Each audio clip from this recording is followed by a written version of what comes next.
All right. This is how we're going to make our coffee today, and then we're going to do what we always do after work. We get home and make our afternoon lattes, and once you can hang out with us, and then we'll look at assembling a machine over the next few weeks just for fun. But this is the way we do it. I got the old Goldie going and my other really old machine. I did that one a few years back, but it's still going good. I have that one back out. I got a nice collection of baskets. That means you can make coffee after coffee and just keep on going. I've always liked this grinder. I got it after trials and tribulations. This thing is powered for years. Just keeps on going. It's a great grinder. Easy to adjust. Once I have it adjusted, I don't move it around. I just keep it there because I have it right at the smart amount. There we go. We'll steam that up real quick. And then we'll just make a couple espressos. You know how to do them. But these are coming out. It's a nice medium dark. It's a Hawaiian coffee, not a Kona, Hawaiian coffee, but it's coming out pretty good. Old Goldie has the double spout. And there that goes. She leaks a little steam out of the steamer, but that's all right. She keeps kind of a high pressure anyway. An older cap machine, they tend to be a little more, but yeah, there we are. Hey, Bubba. Where do you want to have our coffee? In the usual? Here we are, baby. He doesn't need to be around that. And then there's Dewey. We come out on the back step, and this is what we do. We have our little coffee with them, so they're not lonely. And there's Frederick, the cat. He's a character. And then there's Myrna. That's the first cat. She's the queen, the goddess cat. And before long, they start demanding services, so you have to drink your coffee quick, because they'll come over they like a little spa treatment. And that's Lola. She's the little dog, and that's the way the afternoon goes. And then they kind of take over. Those are the two guys. Fred kind of thinks he's a dog, and that's old Dewey. He's going to be annoyed here in a minute. He doesn't, yep. Sorry to bother you when you're lounging, Dewey, but we're just done. It was a nice little afternoon. That's what we do. And then there's Lola, and I'm pretty much done before it got cold. And that's it. Now we'll go out on the deck and we're going to look at some boilers for a machine. There's two I want to look at. This one, I've had a long time. I really like it. A really old Goldie type one. Good patina. So that's one option. And then this newer one, it has the coarse thread. Okay, we'll just step out on the deck here and we'll check some more stuff out. First one, nice.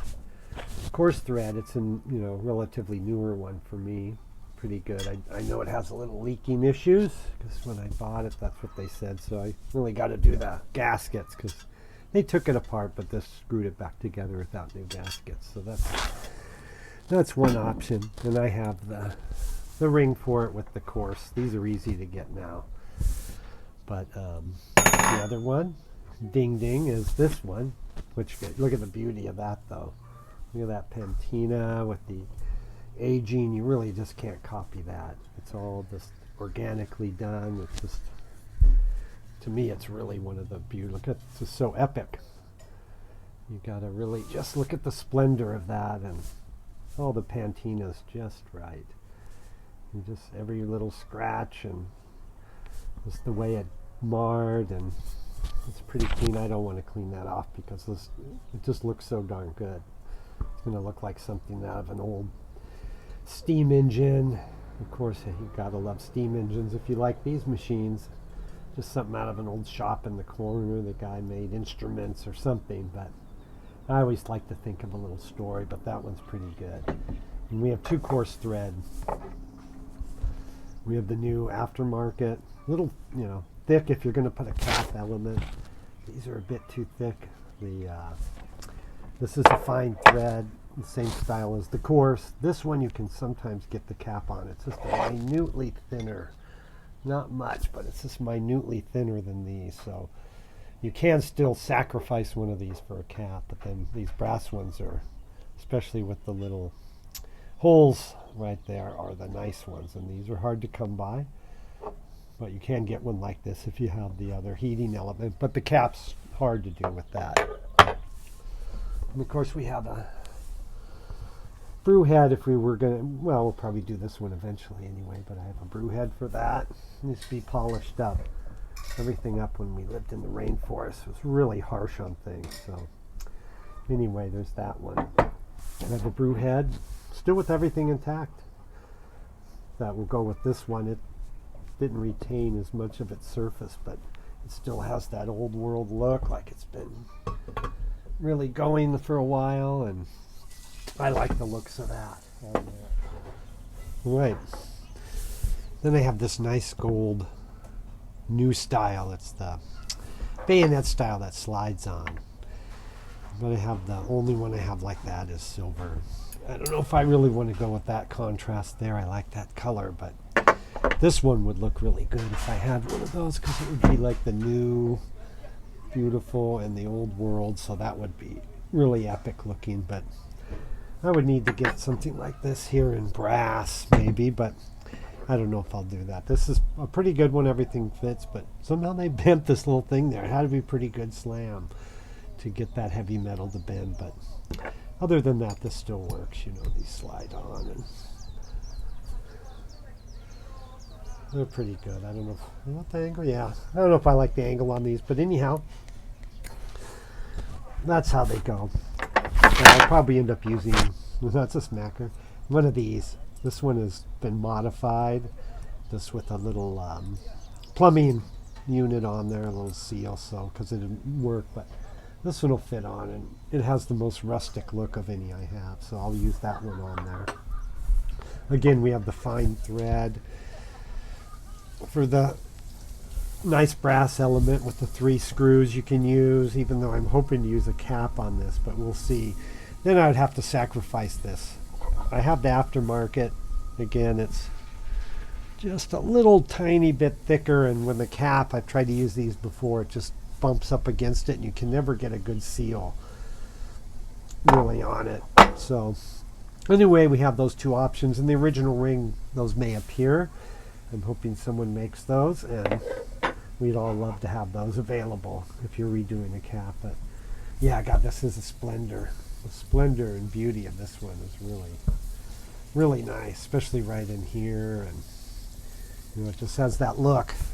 I always wonder whose counter that was on, just powering espressos and going on about stuff in their little shop or kitchen. But anyway, I always wonder what the stories are. And this one just has a little ding right there, which gives it like a beauty mark. It's like a dimple.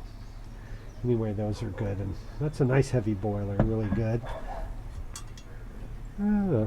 Could be a little heavier than that one. You never know in all these years. All the little intricacies and things like that.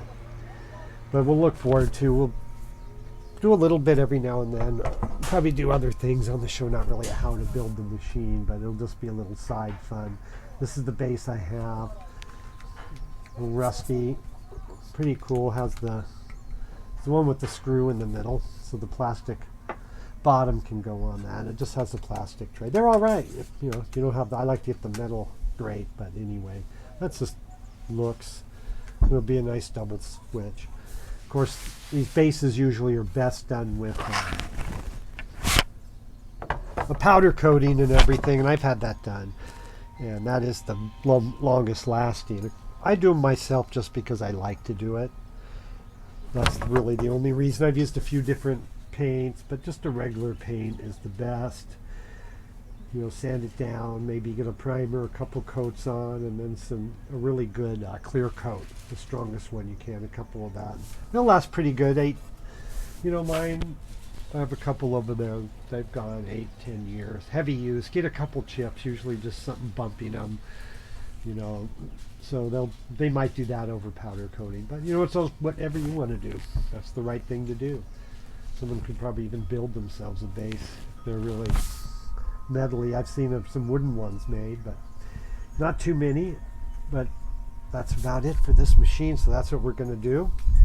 We're going to have some fun doing that. I really look forward to it. I've been waiting years to do this. I just always have to look at it, but anyway, This needs to get straightened a tiny bit. Let's crank that down. See, it's just not quite perfect. This one's pretty good. But I think I have to take all those off eventually and just redo them. So that's really cool. So we'll see this one day. We'll be running this, and of course, if you subscribe, once I have 100 of them, one person's gonna win a really nice prize. You know, at least a pound of like top quality coffee, probably a couple little coffee gifts in there, but it's no big deal if you like and subscribe. It'll be cool, and I'll send you something like that. And then at 500 and 1,000, we'll also have a little giveaway of something cool. But it'll be a nice, high quality coffee, really good one. So, and a little coffee gift in there too. So that's about it, and that's the art of La Pavoni Espresso. We're just baking up a nice cake today. I forget what kind, but she looked it up. She's been really on a good cake mission. So anyway, we're going to have some cake and espressos this afternoon, and that's about it. Oh, hey, I think I have to make a quick coffee. Hold on a second. All right, there we go. Usually you see me with a big latte, but sometimes I do a nice little shot like this. That's how we have the La Pavoni. That's pretty good. That's it for today.